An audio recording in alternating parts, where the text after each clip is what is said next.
in your backend of the system, in the cPanel, if I scroll down, you can see there's a section for fitting charges. So if I enable that, right now it's deactivated. I'll just enable that. And if I refresh your quoting screen and click on more, you can see now this fitting charge came up. So right now there's nothing there. So let's go ahead and create some as an example. I'll go into the backend and create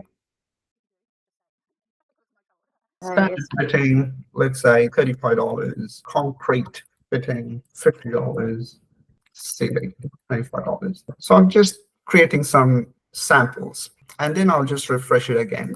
So for product, which is rollers, if you expand more, you can see fitting charges now.